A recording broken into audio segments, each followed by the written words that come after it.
হয় কি হয়, কখনো মজার কখনো বা ভয়।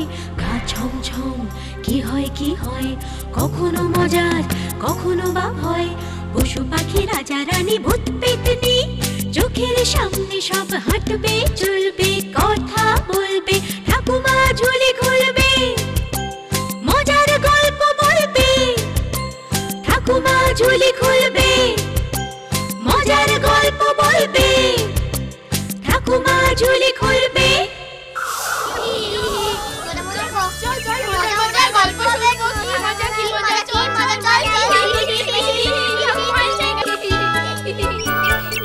সবাই এসে গেছো? এবার তাহলে চুপ করে বসো, আমি আমার ঝুলি থেকে গল্প বার করি। শোনো। অনেক অনেক দিন আগের কথা।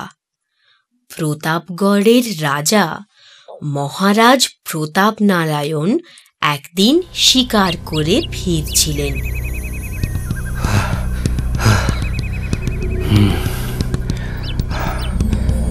আমি বড় ক্লান্ত, তৃষ্ণার্ত। রতন সিং। আগে মহারাজ। আমি এখানে একটু বিশ্রাম নিতে চাই। তোমরা এক কাজ করো, ওই তরমুজ ক্ষেত থেকে ভালো দেখে কয়েকটা তরমুজ নিয়ে এসো, কেমন? এই যাই মহারাজ, এই এক্ষুনি নিয়ে আসছি।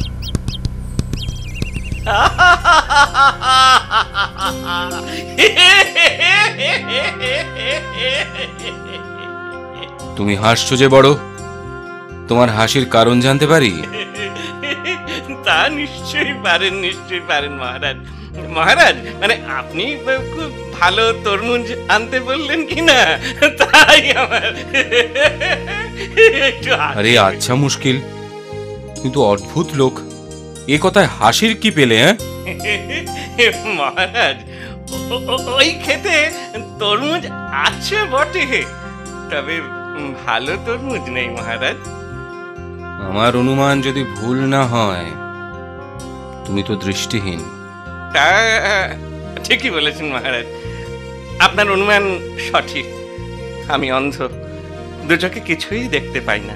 তবে আমি মনের দৃষ্টি দিয়ে দেখি মহারাজ। পায়ের আওয়াজ পাচ্ছি, মনে হয় আপনার ওই দুই অনুচর এসে গিয়েছে।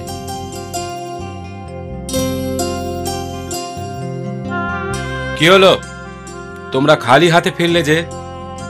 তরমুজ কই? আমার আদেশ অমান্য করার সাজা কি জানো? আগে আগে অপরাধ নেবেন না মহারাজ, আমরা দুজনে মানে সারাটা ক্ষেত খুঁজে একটিও ভালো তরমুজ পেলেম না। নয় পচা, নয় ফাটা, নয় শুকনো তরমুজ, এসব বাজে অখাদ্য তরমুজ আপনার জন্য কি করে আনি মহারাজ বলুন তো? বটে, সব বাজে তরমুজ? আগে হ্যাঁ মহারাজ।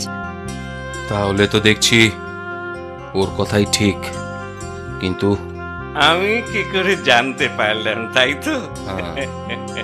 মহারাজ এসব জানার জন্য চোখের দৃষ্টির প্রয়োজন হয় না। আসলে এখন তরমুজের সময় নয় তো। সময় থাকতে থাকতে ভালো তরমুজগুলো চাষিরা ঘরে নিয়ে চলে গেছে। যা পড়ে আছে তা ভালো নয়, আর সেজন্যই ওগুলো ওরা নিয়ে যায়নি। বুঝলাম। তোমার নাম কি? কোথায় থাকো তুমি? আমার নাম মাধব। আমার কোনো ঠিকানা নেই মহারাজ, যখন যেখানে মন চায় সেখানেই থেকে যাই। কদিন এইখানে তো কদিন ওইখানে, এইভাবে এক রাজ্য থেকে আর এক রাজ্যে। আমায় আপনি এক প্রকার ভবঘুরেই বলতে পারেন। তোমার বিচার বুদ্ধিতে আমি খুশি হয়েছি। তোমার যতদিন মন চায় আমার রাজ্যেই থেকে যাও। কিন্তু মহারাজ আমি কোথায় থাকবো? আমার তো ঘর নেই, ঘর বানানোর কোনো অর্থও নেই আমার। আহা, সেসব নিয়ে ভেবো না মাধব, এই গাছতলাতেই তোমার জন্য ঘর গড়ে দেওয়া হবে। আমি ধন্য হলাম মহারাজ। চলো রতন, এবার প্রাসাদে ফেরা যাক।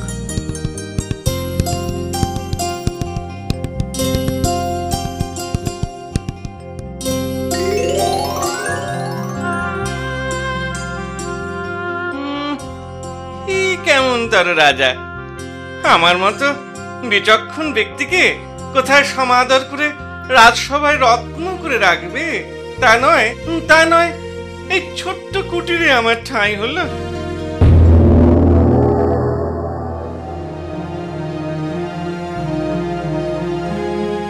মহারাজ, ইনি ভিনদেশী রত্ন ব্যবসায়ী। ওর কথা মতো ওর কাছে বহু মূল্যবান রত্ন আছে, যার দ্বিতীয়টি এই পৃথিবীতে নেই। তাই বুঝি? প্রণাম মহারাজ। কই কই দেখি, দেখাও তো। আমার একটা শর্ত আছে মহারাজ। কি শর্ত বণিক? আমার কাছে প্রতিটি রত্নের একটি করে নকল জোড়া আছে। এই আসল নকলের ভিতর আসলটিকে চিনে নিতে পারলে রত্নটি বিনামূল্যে আমি দিয়ে যাব, আর নকলটিকে ভুল করে বেছে নিলে তার জন্য 1000 স্বর্ণ মুদ্রা আমাকে দিতে হবে। এ তো বড় জটিল শর্ত। হ্যাঁ মহারাজ, জটিলই বটে। তুমি অনেক দূর থেকে এসেছো, আমার রাজ্যের অতিথি তুমি। আগে বিশ্রাম করো, আহার গ্রহণ করো, ততক্ষণে আমি আমার রাজ্যের বিচক্ষণ প্রজাটিকে আনতে পাঠাই। যথাজ্ঞা, আপনি যেমন আদেশ করবেন মহারাজ। রতন, যাও সেই অন্ধ মাধবকে গিয়ে বলো আমি তাকে তলব করেছি। এই এক্ষুনি যাচ্ছি মহারাজ।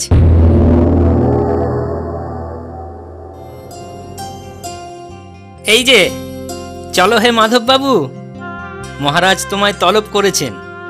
মহারাজ আমায় তলব করেছেন? আচ্ছা প্রহরী, আমায় যে নিয়ে যাবে, শকট পালকি কিছু দেখছি না তো। বোঝো ঠেলা, খেতে পেলে আবার শুতে চায়। হেঁটে চলো, হেঁটে। তবে তাই চলো।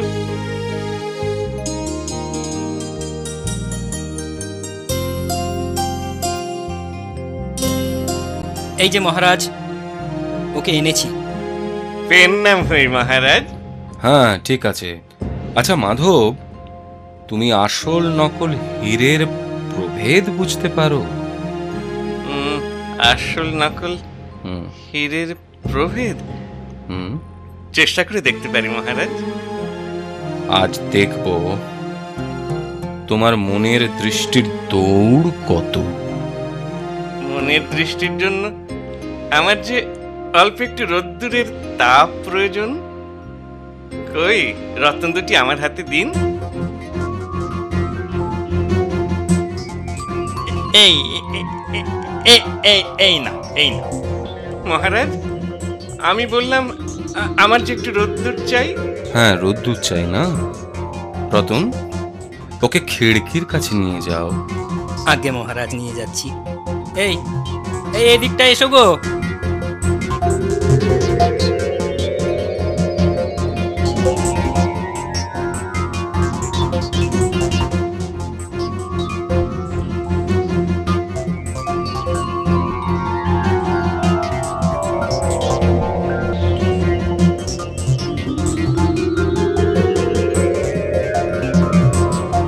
মহারাজ, আসল নকল আমার চেনা হয়ে গেছে। এইটি হলো আসল রত্ন। কি আশ্চর্য! একদম নির্ভুল বিচার। এ কি করে সম্ভব মহারাজ? সবই সম্ভব। আছে বণিক, আমার রাজ্যে আমারই মতো বিচক্ষণ অনেক ব্যক্তি আছে। মহারাজ, তাহলে আপনি জিতে গেলেন। আচ্ছা বণিক, তুমি তাহলে এসো এখন।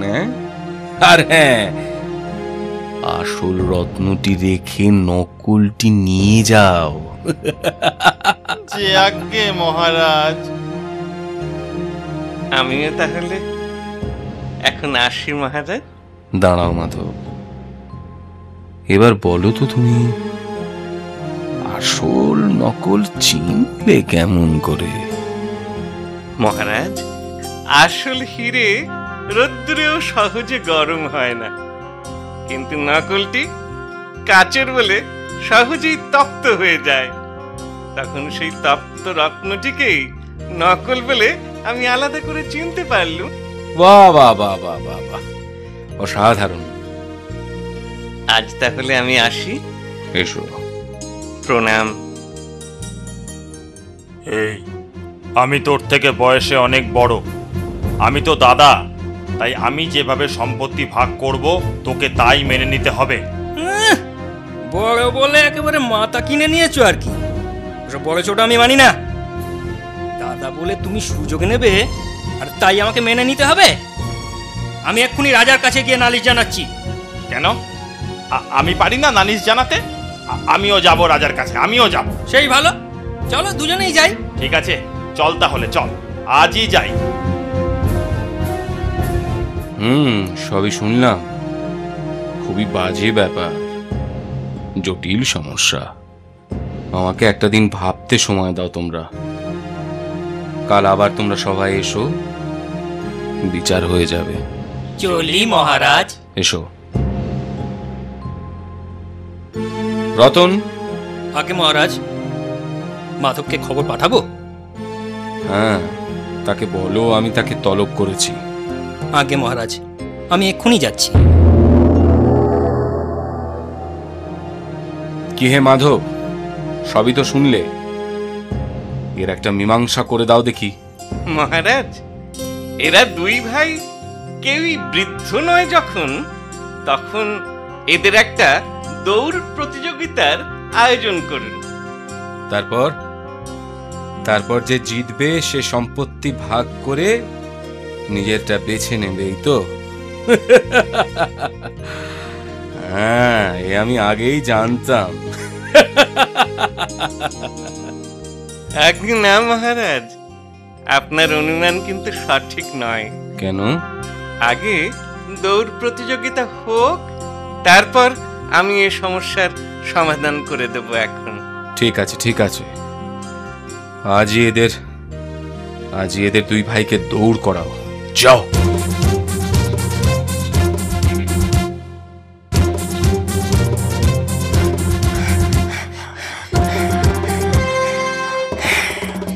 কি হে বড় ভাই, হ্যাঁ বুড়ো বয়সে আমার সঙ্গে দৌড়াচ্তি? হ্যাঁ, আগে তো জন্মেছো, তা বলে কি আমার আগে চলে যাবে নাকি? হ্যাঁ, তা যেতে পারলে কি? তা পারিনি বটে, কিন্তু বিচার তো এখনো বাকি আছে। হ্যাঁ হ্যাঁ হ্যাঁ, সেই আশাতেই থাকো। চলো চলো, এবার রাজ দরবারে চলো, সেখানেই শেষ বিচারটা হবে। চলো প্রহরী, চলো।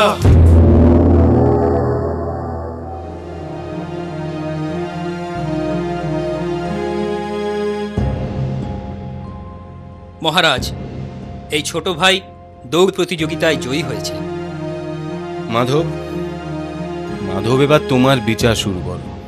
আজ্ঞে মহারাজ, এদের মধ্যে ছোট ভাই প্রথম হওয়াতে সম্পত্তির ভাগ করবে সে কে বলো তো? হ্যাঁ, আর সে যদি কম বেশি ভাগ করে তাহলে সেই ঠকবে। কেন? কারণ ভাগাভাগির দায়িত্ব তার হলেও দুটি ভাগের ভিতর এক ভাগ বেছে নেবে কিন্তু বড় ভাই। আর এতেই দেখবেন ঠিক সমান সমান ভাগ হবে। বাবা, তোমরা দুই ভাই খুশি তো এই বিচারে? আগে হ্যাঁ মহারাজ। যদি কিছু মনে না করো, এবার তাহলে তোমরা এসো। যথা আজ্ঞা মহারাজ। আসি মহারাজ। আমিও তাহলে এখন আসি মহারাজ। দাঁড়াও মাধব, তোমার কাছে আমার নিজের একটি প্রশ্ন আছে। কি প্রশ্ন মহারাজ? আচ্ছা মাধব, বলো তো, আমরা মানে আমার বংশ পুরুষ ধরে রাজা? যদি কিছু মনে না করেন তাহলে বলি। বলো। আপনি আপনার বংশে প্রথম রাজা, তাই নয় মহারাজ? আশ্চর্য, আশ্চর্য, কি করে বুঝলে? তুমি তো ভিনদেশী। আমি কিন্তু প্রথম দিনেই সঠিক অনুমান করেছিলাম মহারাজ। কিন্তু কি করে বলো? সে আমি কিছুতেই বলতে পারবো না মহারাজ। হেয়ালি ছাড়ো, বলতে তোমায় হবেই। এত যখন জোর করছেন তবে আমি বলি। বলো, তুমি নির্ভয় বলো। আমার অপরাধ নেবেন না মহারাজ। প্রথম কারণ, আপনার রাজ্যের নাম হলো প্রতাপগড়, না? আর আপনার নাম মহারাজ প্রতাপ নারায়ণ। আর দ্বিতীয় কারণটা কি? আপনি যদি বংশানুক্রমে রাজা হতেন, হ্যাঁ, আমার মতো বিচক্ষণ বুদ্ধিমানের সাহায্য নিয়েও ওই গাছতলায় ওই ছোট কুটিরে আমায় ফেলে রাখতেন না।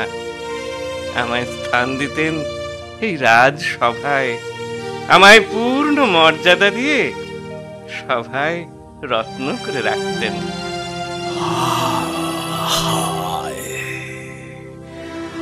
তুমি ঠিক বলেছ মাধব, তুমি ঠিক বলেছ। তবে আজ আমি আমার ভুল শুধরে নিতে চাই। তুমি আজ হতে আমার সভার প্রধান উপদেষ্টা। তুমি আমার প্রধান উপদেষ্টা নিযুক্ত হলে। জয় প্রধান উপদেষ্টা বুদ্ধিধর মাধবের জয়। জয় মহারাজ প্রতাপ নারায়ণের জয়। জয় বুদ্ধিধর মাধবের জয়। এরপর অন্ধ মাধব সসম্মানে রাজসভা অলঙ্কৃত করে সুখে স্বাচ্ছন্দ্যে জীবন কাটাতে থাকে। আমার কথাটি ফুরলো, মোটে গাছটি মুড়লে। ঝুলি এইবার খুলবে, শোনো শোনো ঠাকুমা গল্প বলবে। ঠাকুমা ঝুলি খুলবে, মজার গল্প বলবে। ঠাকুমা ঝুলি খুলবে, মজার গল্প বলবে।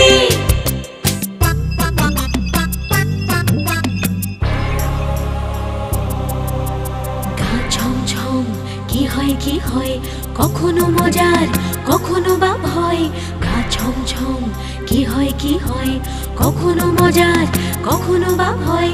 পশু পাখি রাজা রানী ভূত পেতনি চোখের সামনে সব হাঁটবে চলবে, কথা বলবে। ঠাকুমা ঝুলি খুলবে, মজার গল্প বলবে। ঠাকুমা ঝুলি খুলবে,